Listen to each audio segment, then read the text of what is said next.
Estamos en la tercera semana de la campaña 40 días de consagración basados en el libro Una vida con propósito. Estamos respondiendo a la gran pregunta, al interrogante que hace divagar a muchos. ¿Para qué estoy aquí en la tierra? ¿Cuál es mi función, mi tarea, mi destino en mi paso por la tierra? Sean pocos o muchos los años que tenga, la pregunta es, ¿qué debo hacer con ellos? ¿Cuántos años cree que le falta? ¿Se ha sentado alguna vez a pensar cuántos me he gastado y cuántos creo que me faltan? ¿Y qué voy a hacer con ese tiempo? Ojalá para todos sean muchos años. Porque entre más pronto una persona se responda a ese interrogante, más pronto encontrará la dicha, más pronto encontrará la paz, más pronto encontrará la realización personal. Hay mucha gente desubicada. Hay mucha gente que no siente realización en lo que hacen, donde están. Hay mucha gente que aún no han encontrado con claridad cuál es la misión de su vida, en qué van a invertir el tiempo, los recursos. Qué necios somos los seres humanos. Invertimos tiempo y recursos muchas veces en lo que no aprovecha y a veces en lo que nos hace daño. Y después, en algunos casos, demasiado tarde para algunos, intentamos deshacer el camino. Dios quiere que nosotros, sus hijos, Dios quiere que su pueblo la tenga clara. La pregunta es, ¿la tiene clara? ¿Tiene claro el por qué y el para qué está aquí en la tierra? Dios no quiere que su pueblo divague. Dios quiere que vayamos al punto, que vayamos derecho, que vayamos donde debemos ir, que logremos, que alcancemos, que lleguemos a donde debemos llegar. Dios quiere para nosotros un paso por la tierra grato, realizado, ameno. Dios no quiere que nos golpeemos y que suframos. Dios quiere el bienestar nuestro.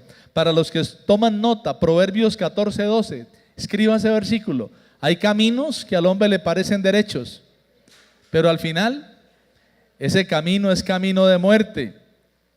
No olvidemos las palabras del Señor Jesús en Mateo 6:33. Hay que buscar primeramente el reino de Dios y su justicia. Y hay que dejar que Dios en su bondad nos dé lo demás por añadidura. Colosenses 3:1 dice que si de verdad somos hijos de Dios, si de verdad hemos nacido de nuevo en Cristo, entonces que busquemos las cosas de arriba, que hagamos morir en nosotros hábitos, costumbres, prácticas que nos traen dolor, prácticas que traen tristeza. La primera semana de esta campaña fue el panorama general del libro. Buscamos hallar una cosmovisión cristiana de para qué estamos ¿dónde? Ahí está el pendoncito que va a estar durante todo este mes. La segunda semana trabajamos la primera acción, el primer propósito de la vida y de la iglesia. Algo tan sencillo, agradar a Dios, buscar a Dios, hacer reír a Dios, ser amigos de Dios, no llevarle la contraria a Dios, conocerlo más a través de la palabra, tener más intimidad con Él a través de la oración, hacer sonreír a Dios en lugar de hacerlo llorar. Todo eso y mucho más es agradar a Dios. En esta tercera semana vamos a considerar la segunda acción, pertenecer a la familia de Dios, ser parte de la iglesia, disfrutar de los hermanos en la fe. No son pocas las personas que aún no entienden el llamado a vivir en comunidad. No son pocas las personas que no entienden la invitación de Dios a ser parte del cuerpo de Cristo, la iglesia. No son pocas las personas que a veces alardean diciendo, yo soy una persona madura y realizada en la fe, yo soy un ciudadano mundial, yo pertenezco a la iglesia universal de Cristo, pero un día el Señor le dirá, mira, yo necesito que cada persona haga parte de una comunidad pequeña, local, visible, una iglesia como esta o cualquiera de las otras iglesias de sana doctrina que hay. Sin más preámbulos y afirmando en qué estamos y para dónde vamos, consideremos la segunda acción clave para realizar en los años que Dios nos conceda. Y vuelvo y reitero, Dios me ha dado la bendición de disfrutar 53 años. Si Él me regala unos años más, ¿qué voy a hacer con ellos? Yo quiero invertirlos en eso, en saber para qué me puso acá. Y si ya lo sé, en vivir enmarcado en hacer lo que Dios espera que haga en ese tiempo. Abramos la escritura, por favor. Primera carta del apóstol Pablo a los Corintios, capítulo 12. Capítulo 12, 13 y 14 tratan el gran tema de los dones espirituales. Una carta escrita por el apóstol Pablo en el año 53-54 de nuestra era a cristianos que se convirtieron dentro de una ciudad como la nuestra. Corinto era una ciudad próspera, una ciudad de arte, de deporte, de cultura, una ciudad académica, pero una ciudad también muy marcada por el vicio. Allá llegó el apóstol Pablo en su segundo viaje misionero, fundó esa iglesia y después de un tiempo el apóstol Pablo había salido de ella para ir a otro lugar y le contaron que la iglesia tenía situaciones que corregir y el apóstol Pablo envió esta carta y la segunda carta a los Corintios. Por favor, del capítulo 12, leamos del versículo 13 hasta el 27. Primera carta del apóstol Pablo a los Corintios, capítulo 12, versículo 13. Porque por un solo espíritu fuimos todos bautizados en un cuerpo, sean judíos o griegos, sean esclavos o libres, y a todos se nos dio a beber de un mismo espíritu. Además, el cuerpo no es un solo miembro, sino muchos. Si dijere el pie, porque no soy mano, no soy del cuerpo, ¿por eso no será del cuerpo? Y si dijere la oreja, porque no soy ojo, no soy del cuerpo, ¿por eso no será del cuerpo? Si todo el cuerpo fuese ojo, ¿dónde estaría el oído? Y si todo fuese oído, ¿dónde estaría la nariz? Mas ahora Dios ha colocado los miembros, cada uno de ellos, en el cuerpo como Él quiso. Porque si todos fueran un solo miembro, ¿dónde estaría el cuerpo? Pero ahora somos muchos los miembros, pero el cuerpo es uno solo. Ni el ojo le puede decir a la mano, no te necesito, ni tampoco la cabeza le puede decir a los pies, no tengo necesidad de ustedes. Antes bien, los miembros del cuerpo que parecen más débiles son los más necesarios. Y aquellos del cuerpo que nos parecen menos dignos, a estos vestimos más dignamente. Y los que en nosotros son menos decorosos, se tratan con más decoro. Porque los que en nosotros son más decorosos no tienen necesidad. Pero Dios ordenó el cuerpo, dando más abundante honor al que le faltaba, para que no haya desavenencia en el cuerpo, sino que los miembros todos se preocupen los unos por los otros, de manera que si un miembro padece, todos los miembros se duelen con él, y si un miembro recibe honra, todos los miembros con él se gozan. Vosotros pues sois el cuerpo de Cristo y miembros cada uno en particular. Es la palabra del Señor. Si yo fui creado para pertenecer a la familia de Dios, es decir, a la iglesia, la pregunta del mensaje es: ¿qué debo hacer en relación con la iglesia? ¿Cuál es mi parte, mi función, mi tarea? Número uno, debo conocerla mejor. Debo profundizar en mi conocimiento de ella.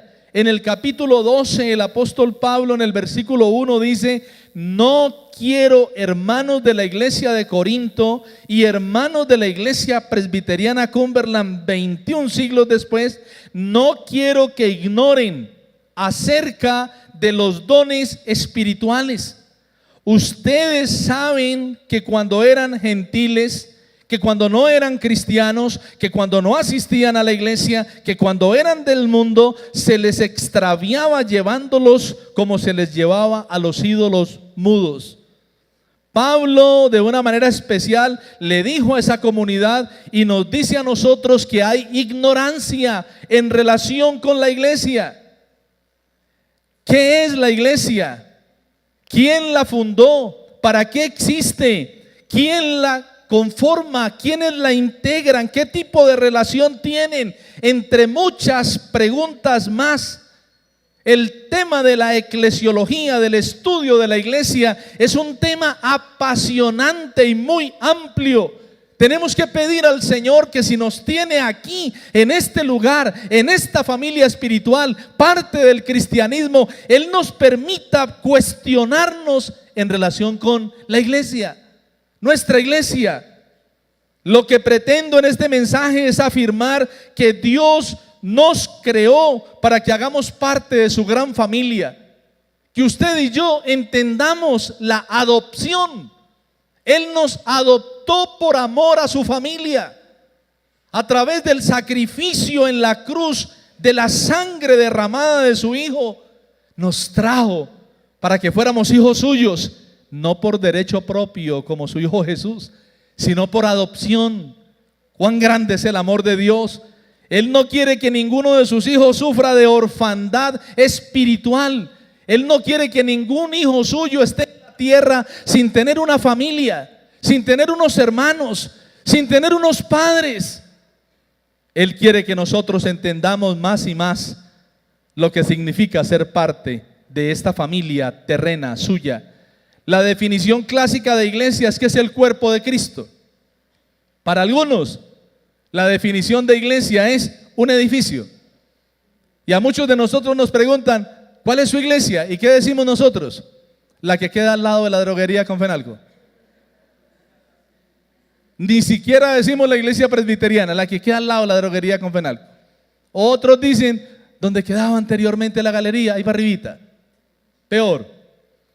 Para otros la definición de iglesia es un calificativo de soy católico, evangélico, carismático, independiente o de cualquier otro grupo. Pero eso no hace mérito a lo que Dios ha definido acerca de la iglesia y nuestra relación con ella en su palabra. El apóstol Pablo quiere que usted y yo hoy, sin importar el tiempo que tengamos en la iglesia, salgamos de un poco de ignorancia en relación con los dones del Espíritu. El capítulo 12, el 13 y el 14 habla de esto, pero es que los dones del Espíritu no son dados fuera de la iglesia. Son dados en el contexto de la iglesia. Cuando una persona nace de nuevo, recibe a Cristo, se vincula a una iglesia a través del bautismo, el Espíritu Santo de Dios le da dones espirituales para que trabaje dentro de la iglesia, ayudando a crecer la iglesia, a madurar la iglesia, a fortalecer la iglesia. Tenemos que pedir al Señor que nos enseñe cada vez de una manera más clara qué es la iglesia. Y hoy tenemos que afirmar, sí, la iglesia es el cuerpo de Cristo. ¿Quiénes conforman la iglesia? Uno no es miembro de la iglesia porque viene a la iglesia, déjeme decirle eso. Uno no es miembro de la iglesia porque da una contribución llamada ofrenda o diezmo o cualquier otra cosa. Uno no es miembro de la iglesia porque se bautiza o está en los registros de la iglesia. Uno es miembro de la iglesia porque recibe a Cristo como su Señor y Salvador, porque nace de nuevo, se identifica, se casa con una familia espiritual y se compromete con ella. Tenemos que redefinir en este año el significado de membresía. Les hemos estado entregando una hojita para renovar el pacto de membresía. Hágalo, por favor. Pregúntese, ¿soy parte de esta familia? ¿Me identifico con esta familia? ¿Estoy comprometido con esta familia y esta familia está comprometida conmigo? ¿Cuál es la misión de la iglesia? Alguien que me defina cuál es la misión de la iglesia en la tierra. Alguien que levante su mano y me ayude. ¿Cuál es la misión de la iglesia en la tierra? Por aquí me están diciendo que está en los dos textos que tenemos adelante. La misión de la iglesia en la tierra es ser el cuerpo de Cristo. Cristo vino a la tierra, habitó un cuerpo humano, mostró el amor del Padre, murió, su compromiso lo llevó hasta la cruz. ¿Cuál es la misión de la iglesia? ¿Y quién es la iglesia? Dígaselo, soy yo, somos nosotros. Hay gente que lleva años enteros, desde la cuna están aquí. Desde la cuna están aquí. Hoy quiero para mí, para todos que nos estremezcamos, sentimos la iglesia. ¿Cuál es el título del sermón hoy? Ahí lo tienen en el boletín. ¿Sí tienen el boletín en la mano? Mi iglesia y yo. Mi iglesia y yo. Personalícela, siéntala, vívala, conózcala, disfrútela, llórela, súdela. La misión de la iglesia no es otra que replicar lo que Jesús hizo cuando estuvo en la tierra. La misión de la iglesia no es traer grandes artistas, no es hacer grandes conciertos. Dios desde los cielos se siente indignado de ver lo que sucede en muchos lugares. Son grandes espectáculos, son grandes shows, son cosas impresionantes las que se dan, pero la misión real de la iglesia no se está viviendo. Dios no quiere que la iglesia se preocupe por tener el mejor predicador. No quiere que la gente venga a escuchar los mejores mensajes, quien los entretenga de la mejor manera. Dios quiere que su iglesia venga a ser entrenada para vivir la vida que Jesús vivió cuando estuvo en la tierra. ¿Cuántos lo creen? Yo lo creo. ¿Cuánto necesitamos hoy en día revisar la eclesiología en todo el sentido de su palabra? ¿Qué más debo hacer en relación con la iglesia? Número 2, entender su diseño. Entender su diseño. Debo entender quién la diseñó, cómo la diseñó, para qué la diseñó. El apóstol Pablo usa la metáfora del cuerpo humano para ilustrar esa verdad. Usa la figura, el ejemplo del cuerpo, nuestro cuerpo, y del cuerpo dice que cada uno de sus miembros fue creado y puesto en ese cuerpo por el designio, por la voluntad de Dios. Por tal razón, los miembros del cuerpo no están inconformes, no protestan contra el Creador, no están en un dilema, pero si yo debería ser el más importante, el más fuerte, el más digno, el más hermoso, no.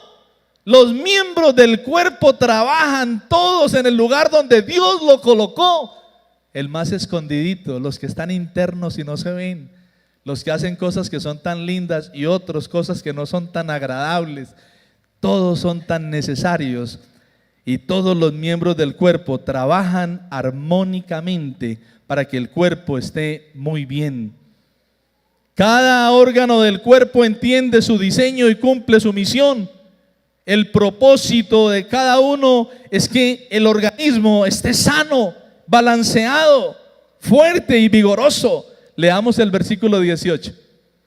Mas ahora Dios ha colocado los miembros, cada uno de ellos en el cuerpo como Él.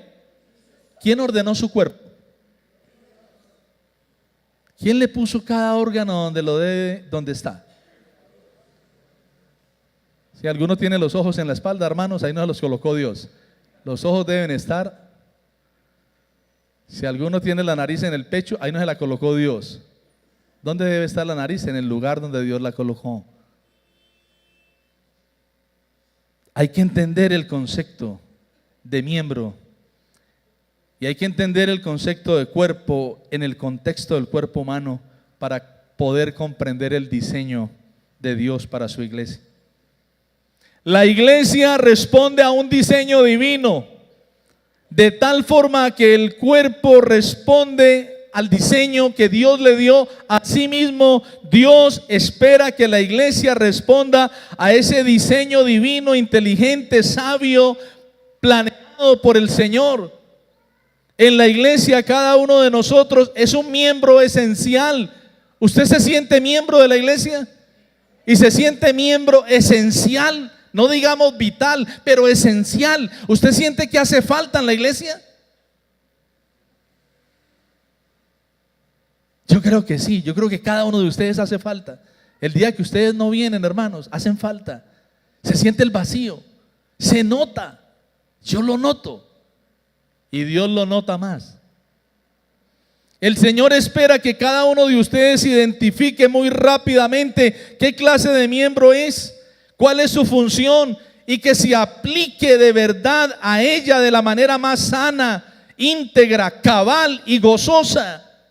que usted identifique lo más pronto posible si es una mano, si es un pie, si es la boca, si es el ojo, si es el corazón, si es un riñón. ¿Qué es usted en el cuerpo? No hay nada que llene más que saber eso. ¿Quién soy yo y qué debo hacer? Pablo aterriza la analogía en el versículo 27 cuando dice: vosotros pues sois el cuerpo de Cristo y miembros, cada uno en particular. Por favor, pónganse de pie, mire la persona que tiene al frente y dígale: hermano, por favor, esto es para usted, usted es un miembro del cuerpo y somos miembros en particular. Dígaselo a la persona que tiene adelante, atrás, dígaselo a más de una persona. Dígaselo con convicción: usted es un miembro del cuerpo. Usted es el cuerpo de Cristo y es miembro, mi parte complementaria. Tomen asiento.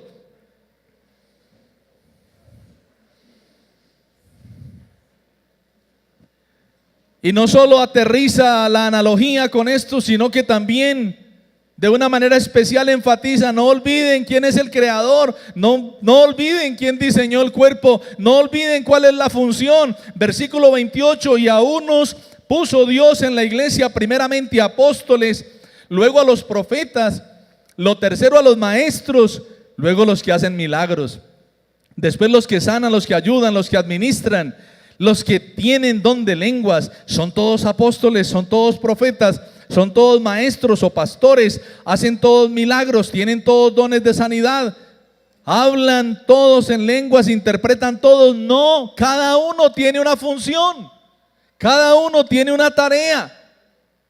No podemos olvidar, hermanos, nunca que el diseño de la iglesia es de Dios, así como el diseño de nuestro cuerpo es de Dios. Y a cada uno Él nos ha colocado para que hagamos nuestra parte. Y la Biblia dice en Romanos 11:36 que de Él, por Él y para Él son todas las cosas, y que por eso al Señor le damos la gloria y le damos la honra. Diseñó nuestro cuerpo, diseñó el universo, el sistema de planetas y galaxias, y ha diseñado la iglesia para que ella funcione de una manera armónica. Pregunto, hermanos, ¿entiende el diseño de la iglesia?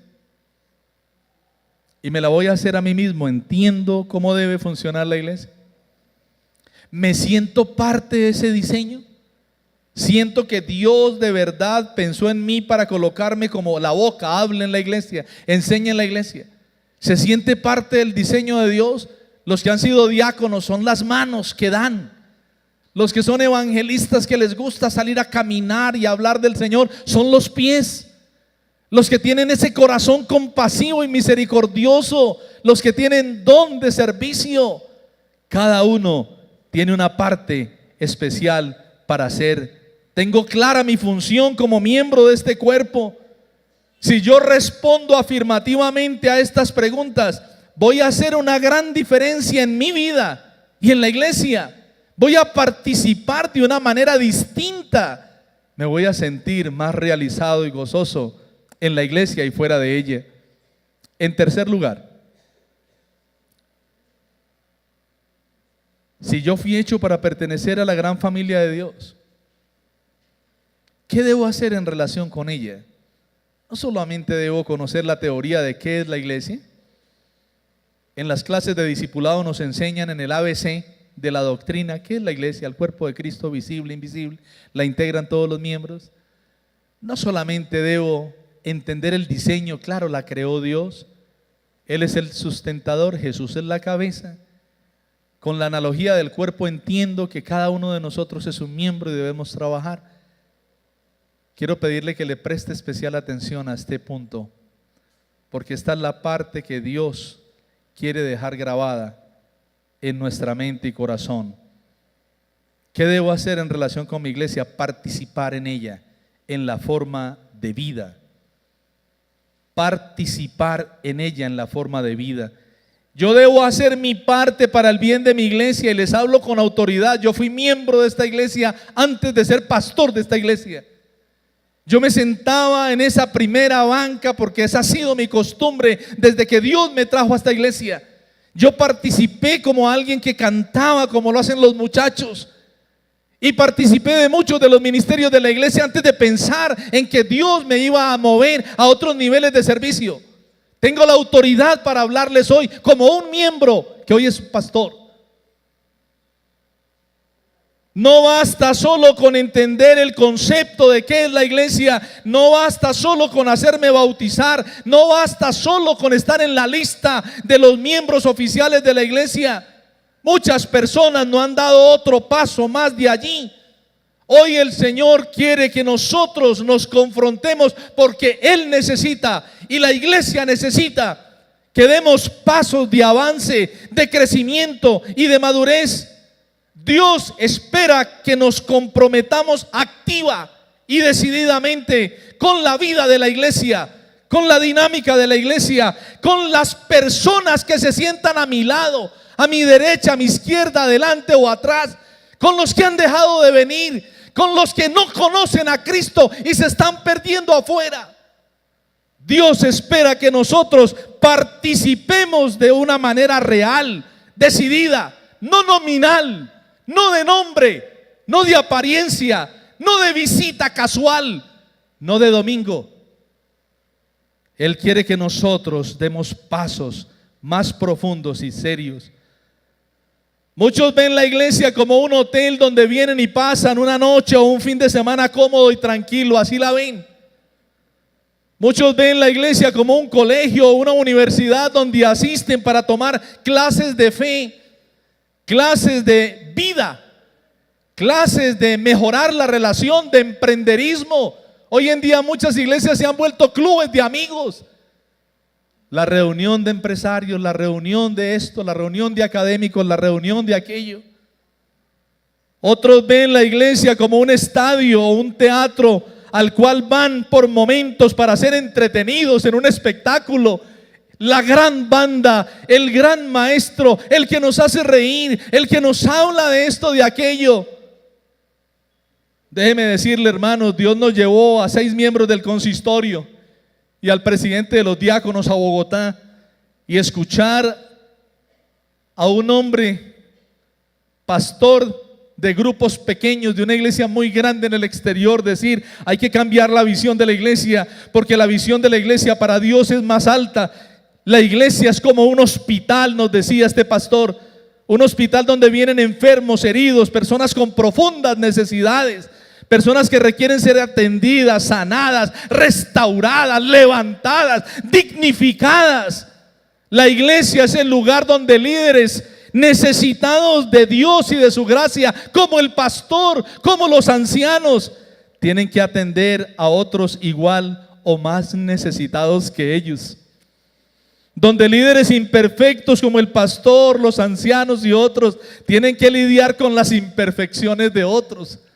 Porque eso es la iglesia, una comunidad de personas necesitadas de la atención de Dios para que los sane, los restaure, los renueve, los perdone, les quite sus temores, sus dudas, le quite todo aquello que el mundo le ha impreso y le ha hecho daño.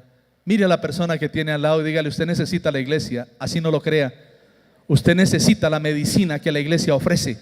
Usted necesita el toque restaurador del Señor. ¿Cuántos esposos vienen sin saber cómo se es un verdadero esposo? ¿Cuántas esposas vienen sin saber cómo se es una verdadera esposa, una verdadera madre? ¿Cuántos hijos vienen sin saber cómo se es un verdadero hijo? ¿Cuántos ciudadanos vienen sin saber cómo se es un verdadero ciudadano? ¿Cuántas personas vienen arrastrando temores, resentimientos, amarguras, deseos de venganza? Tantas cosas necesitamos entender qué es la iglesia. Si usted lee con detenimiento las cartas del apóstol Pablo, la iglesia de Corinto tenía plata, la iglesia de Corinto tenía académicos brillantes, la iglesia de Corinto tenía todos los dones, pero la iglesia de Corinto tenía gente que estaba viviendo el hijo con la mamá, otros que estaban demandando a los hermanos ante los tribunales, otros que estaban diciendo: yo soy el más importante en la iglesia. Otro que decía: yo soy de aquel, yo soy de aquel, yo soy del pastor Daza, yo soy del pastor John Jairo, yo soy del diácono fulano de tal. Yo di el piano, yo di la banca, yo di. Una iglesia llena de problemas, porque esa es la iglesia. Necesitamos entender la iglesia. ¿Cuál es nuestra visión de la iglesia? Y por ende, ¿cuál es mi participación y mi involucramiento en ella? Si Dios me hizo para pertenecer a su iglesia, y lo voy a colocar más personalizado. Quiero levantar la mano. ¿Están viendo esta mano aquí en alto? Levanten la mano los que están viendo la mano en alto. Los que no, ya están viendo, pero para adentro. Póngalo personalizado, porque hoy, hermanos, esto no es para terceros. Esto es para mí y esto es para usted. Si Dios me hizo para pertenecer a esta iglesia, ¿qué debo hacer por ella y qué debo hacer en ella? Si lo demás ha sido algo que ha pasado, por favor, quiero pedirle atenta nota de este último punto.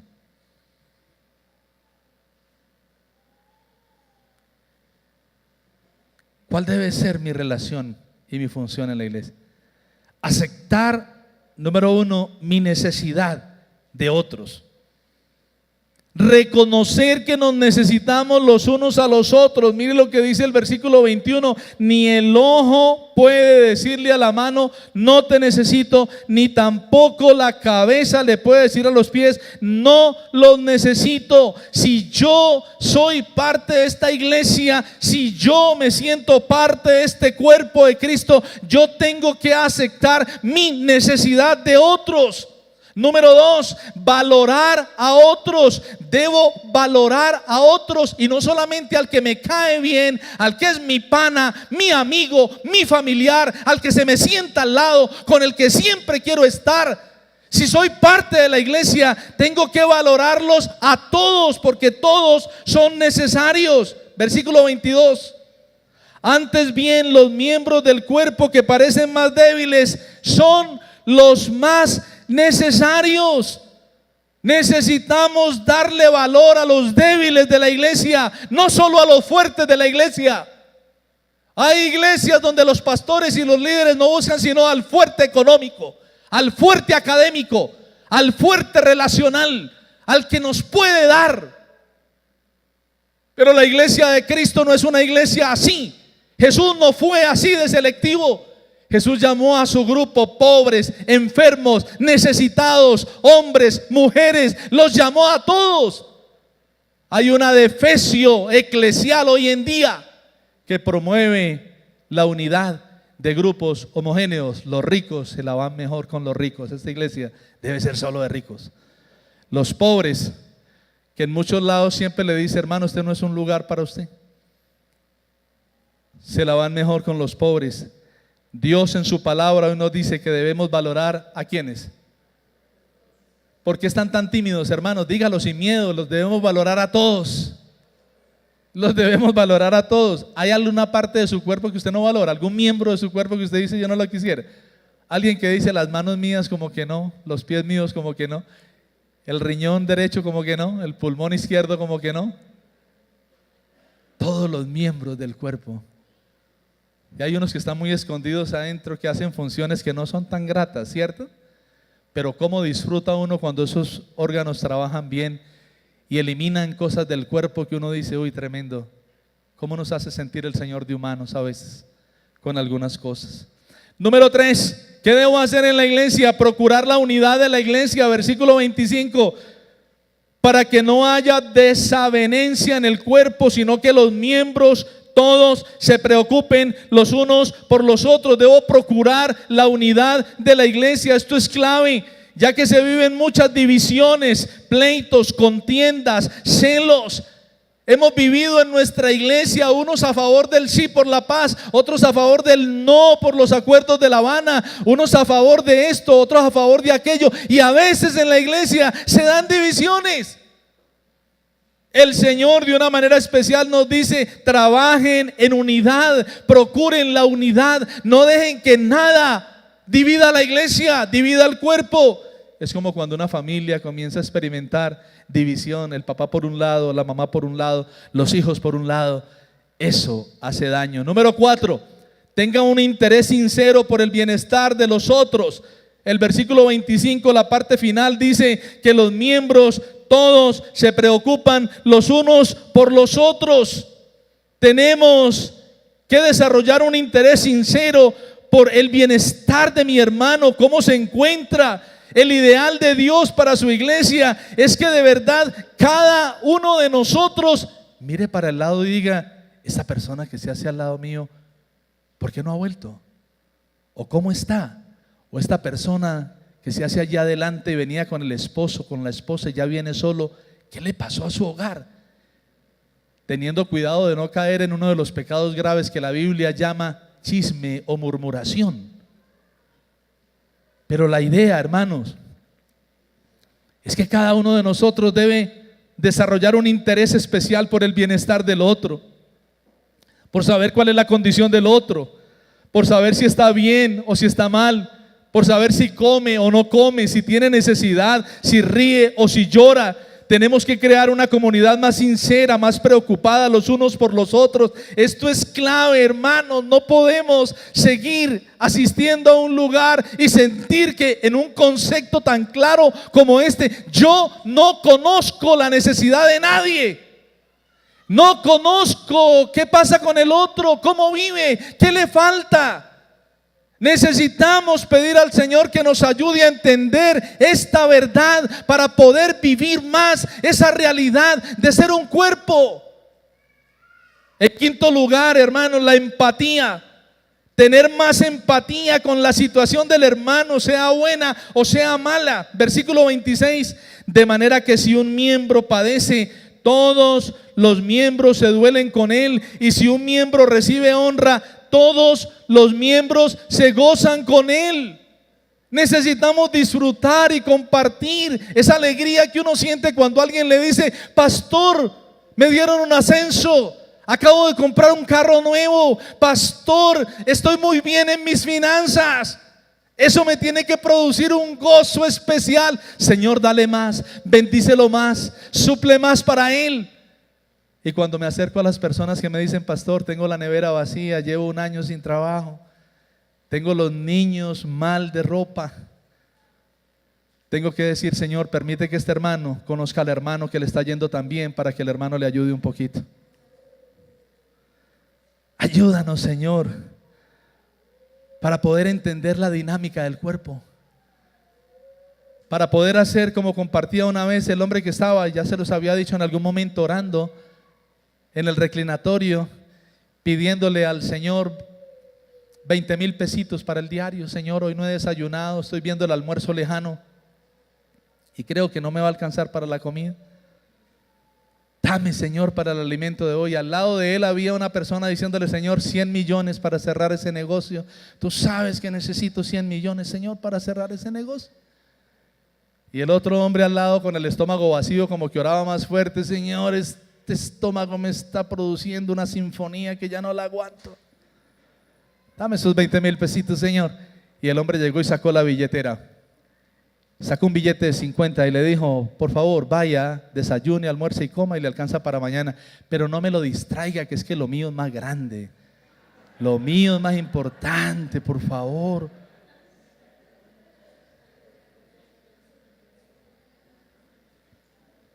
Disfruto venir cada sábado al ayuno, hermanos, y estar con el grupo de hombres y mujeres que intercedemos. Pero cada que busco ilustraciones para los boletines y los cultos, encuentro unas ilustraciones de este tipo. Después de un grupo estar orando, diciéndole: Señor, tú sabes que nuestro hermano fulano de tal se quedó sin trabajo, tú sabes que tiene la nevera vacía, tú sabes que no tiene absolutamente nada, súplele para su necesidad. Toda la mañana oraron por él. Y una persona que no fue al ayuno, cuando salió, los hermanos lo encontraron y el hombre dijo: hombre, yo no vine al ayuno hoy porque estaba recogiendo en la tierrita platanitos, yuquitas, de todo para el hermano que está sin trabajo. Ahí en la camionetica hay un mercado grande para él. Muchas veces nos quedamos solo en: Señor, bendícelo, ayúdalo, prospéralo. Pero a veces nos quedamos cortos en recoger y en poder darle a alguien. En el intermedio del culto a veces me encierro en este cuartico a orar al Señor y pedirle fuerzas para el segundo tiempo. A veces le digo: Señor, lo que se dijo en el primero, permite que haya un video que por arte de magia lo presente todo para no tener que volver a recapitular. A veces la mente le juega a uno pasadas. ¿Qué fue lo que dije en este punto? ¿Qué fue lo que dije en este? Pero mientras estaba allí me sonó un mensajecito de texto, escuché un audio de una persona que está fuera de la ciudad y me dijo: no tengo para las cosas mínimas, ayúdame en oración. ¿Qué creen que me dijo el Señor después de escuchar ese audio? Aparte de orar por él, ¿qué creen que más me dijo? ¿Recogió una ofrenda especial en la iglesia para mandarle? No. Haz algo por esa persona. Haz algo por esa persona. Hermano, quiero hacer con ustedes un ejercicio práctico. ¿Cuánto tiempo están orando por la iglesia? ¿Están orando cada día? Un momentico, así sean 5 minutos por las mañanas. Señor, bendice mi iglesia, bendice al pastor, bendice el grupo de música, bendice a los miembros de la iglesia. No levanten la mano, no tienen que hacerlo, pero hágase la pregunta: ¿de verdad estoy comprometido con mi iglesia? Cuando el papá en la casa tiene la investidura y ora por la esposa, por los hijos, ese hogar dura, ese hogar marcha. Cuando la mamá en la casa y la esposa oran por el esposo, por los hijos, ese hogar dura. Cuando los miembros levantan en oración a la iglesia, al pastor. Quiero abrirles el corazón, hermanos, y lo hago con la autoridad que el Señor me ha dado después de tantos años acá.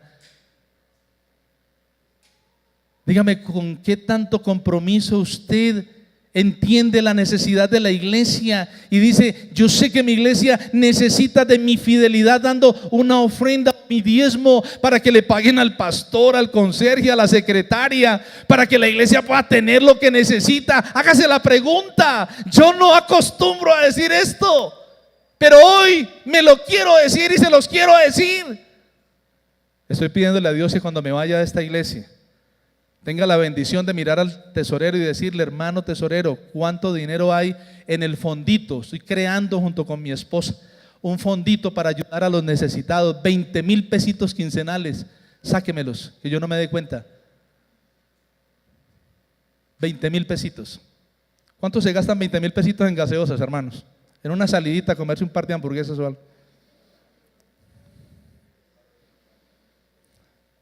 Cuando hay tanta gente, esos diáconos hacen milagros para llevar a veces un mercadito, una formulita médica.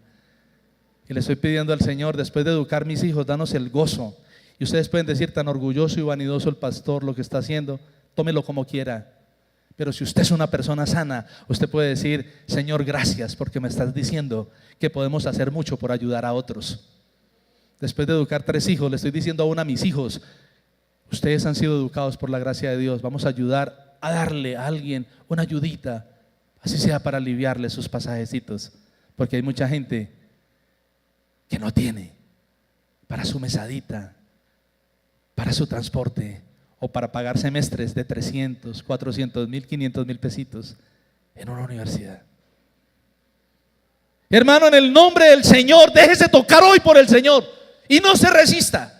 Y dígale: Señor, esta es mi iglesia, yo soy un hijo tuyo, te debo tanto, yo quiero entender lo que me quieres decir, yo quiero tener empatía con mis hermanos, conocerlos, me duele. Cuando personas me saludan y mi esposa me dice: ¿lo conoces? No, mi amor, pero lo saludo porque de pronto va a la iglesia. Y es tan triste cuando uno le dicen en la iglesia. A veces lo saludan a uno, pero afuera. Y hay gente que ni siquiera en la iglesia saludan a otros, porque me lo han dicho: pastor, por favor, eso no es tolerable, que personas de los ministerios sean tan duras con otros y ni siquiera los saluden.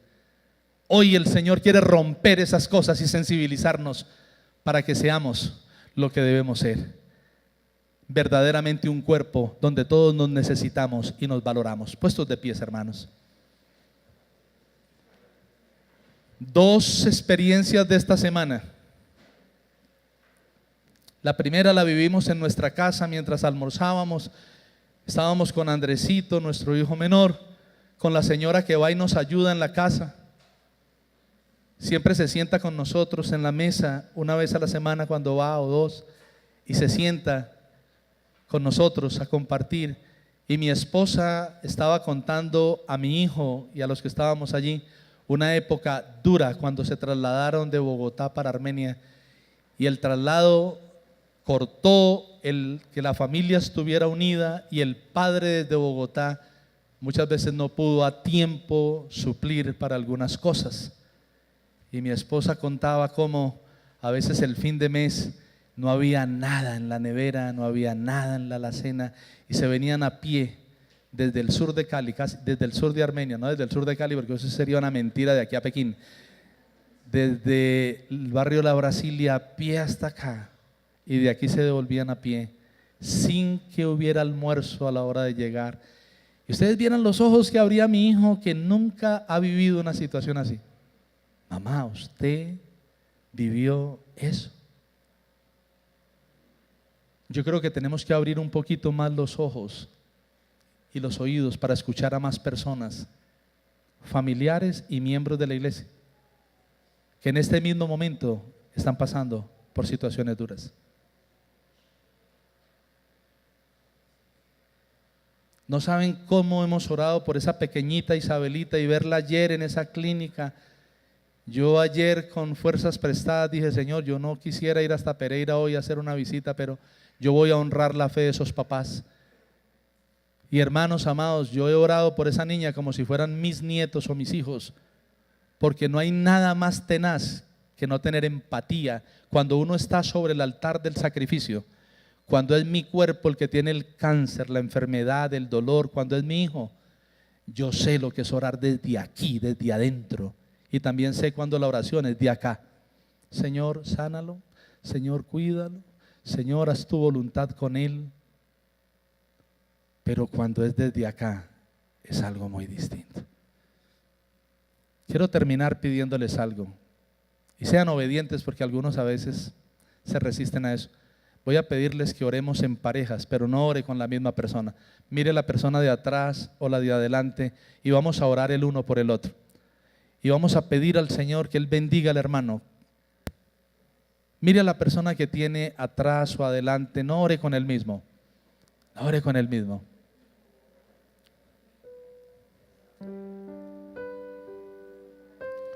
No se quede solo, por favor. Este es un momento para orar. Atrévase a buscar otra persona. Sálgase del puesto. Busque a alguien.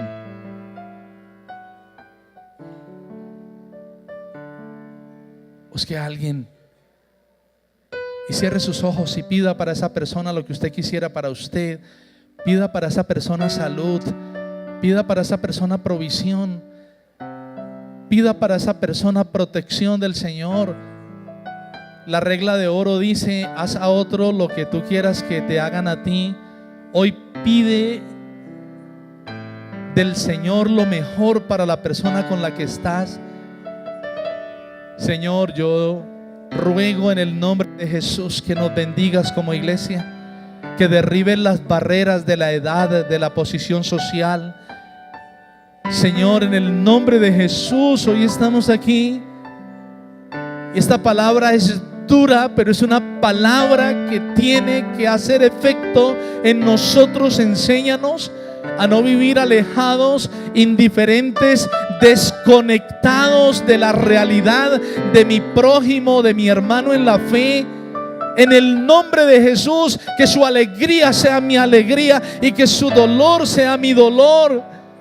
Ore por el hermano para que el hogar no se le dañe, y si el hogar se le ha dañado, para que el Señor lo restaure, para que el Señor le sane el corazón, para que el Señor arranque las espinas que le hieren, para que el Señor coloque vendas nuevas.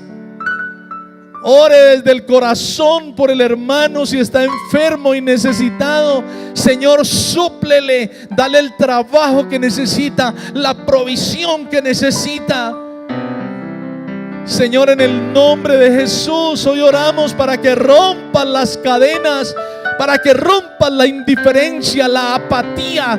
Hoy oramos para que nos unas de verdad, para que seamos tu cuerpo, tu iglesia. Tú que te viniste desde el cielo, dejando al Padre, dejando al Espíritu, dejando tu comodidad, dejando tu seguridad, y te viniste a vestirte de miseria, de humanidad, de dolor, de necesidad. Jesús, enséñanos a ser como tú. No nos dejes buscar a los más fuertes, no nos dejes buscar a los más cómodos, no nos dejes buscar solo a los que nos gusta. Ayúdanos a buscar a los débiles, ayúdanos a buscar a los pobres, ayúdanos a buscar a los desesperados, a los atribulados. Ayúdanos, Señor, para quitar cargas que están oprimiendo. En el nombre de Jesús, en el nombre de Jesús, quita las cargas que oprimen. Enséñanos a orar los unos por los otros, a perdonarnos los unos a los otros. Enséñanos a sobrellevar las cargas los unos de los otros. Señor, perdóname por no conocer personas nuevas durante este año y el año pasado en la iglesia. Perdóname, Señor, por no suplir a la necesidad de alguien diferente a mi familia, a mis amigos. Señor, aquí estamos hoy para que tú nos digas cómo quieres que seamos. ¿Qué esperas de nosotros? Espíritu Santo de Dios, ven y trae una unción especial de amor, de hermandad, de compañerismo. Enséñanos a cuidarnos los unos a los otros, que nos duelan los que no han vuelto y que los busquemos, y que los que estamos acá experimentemos que de verdad esta es una familia, que de verdad, Señor, nos necesitamos, que de verdad nos valoremos. Señor, muchas gracias, porque es lo que tú en tu palabra nos dices. Gracias, Señor. Gracias por tu presencia. Enséñanos a reír con los que ríen y a llorar con los que lloran, Señor. Gracias, Padre. Gracias, Padre. Señor, yo te ruego, esta palabra no vuelva vacía. Que entender para qué estamos en la tierra, Señor, haga de nosotros esos instrumentos poderosos en tus manos para transformación. Salimos de este lugar, Señor, hoy con la bendición sin igual del Padre, la bendición sin igual del Hijo y la bendición sin igual del Espíritu Santo. En el nombre de Jesús. Amén.